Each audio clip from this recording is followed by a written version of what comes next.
Apakah itu McDonaldisasi? McDonaldisasi merupakan istilah yang diperkenalkan oleh seorang ahli sosiologi iaitu George Ritzer dalam buku beliau yang bertajuk The McDonaldization of Society pada tahun 1993. Ia juga merujuk kepada rasionalisasi dan penyeragaman institusi sosial dan budaya berdasarkan daripada 4 prinsip utama.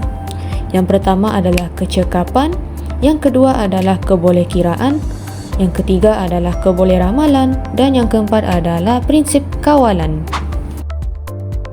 Dimensi kecekapan ini menekankan kepada kaedah yang optimum dalam menyelesaikan sebarang tugasan.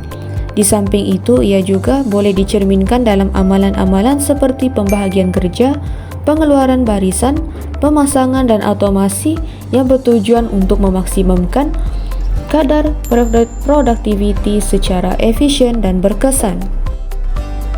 Berdasarkan pengalaman saya sendiri di zaman McDonaldisasi ini, McDonaldisasi telah membawa peranan yang besar dalam cara pengurusan dan proses kerja dalam syarikat restoran makanan segera.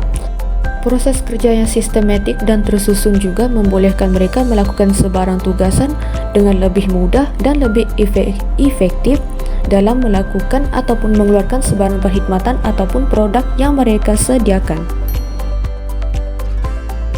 Melalui dimensi kebolehkiraan, ianya memfokuskan kepada aspek produk dan perkhidmatan yang boleh diukur.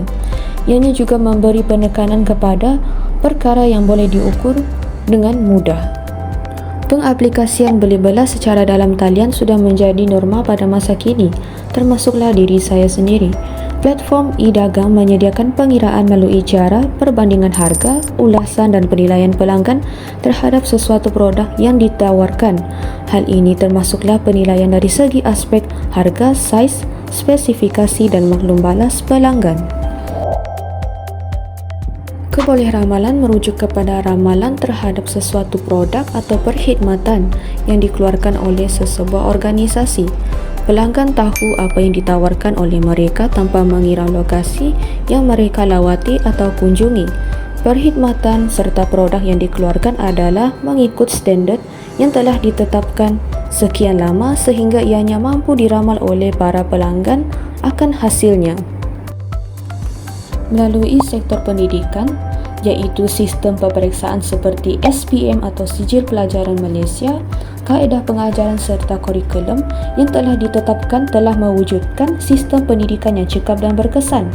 Selain itu juga berdasarkan pengalaman saya sendiri yang bersekolah di salah sebuah sekolah berprestij iaitu Sekolah Menengah SNN telah menjadi salah sebuah pilihan serta ianya terkenal akan prestasi kecemerlangan dalam bidang akademik oleh kebanyakan masyarakat di Labuan.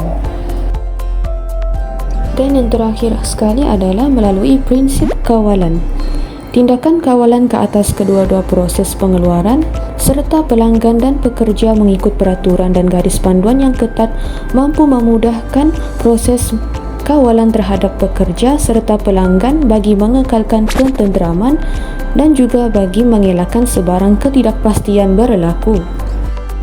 Pengalaman saya bekerja di sebuah syarikat makanan segera iaitu KFC juga telah menetapkan standard yang telah ditetapkan dari segi peraturan di tempat kerja, pemakaian uniform kerja yang seragam dan seumpamanya.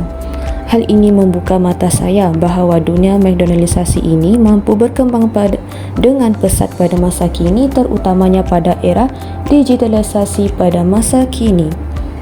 Tidak ketinggalan juga dalam sektor pendidikan di mana pemakaian uniform persekolahan adalah seragam terutamanya bagi sekolah jenis kebangsaan ataupun sekolah kerajaan di hampir seluruh Malaysia. Meskipun istilah McDonaldisasi ini telah mula diperkenalkan sejak 1993, namun tidak dinafikan pengaruh serta peranan yang besar McDonaldisasi tersebut kepada dunia dalam skala global, khususnya dalam franchise makanan segera. Melalui era digitalisasi yang semakin berkembang telah menjadi pemacu kepada era McDonaldisasi ini. Oleh itu, sekian sahaja daripada saya dan terima kasih.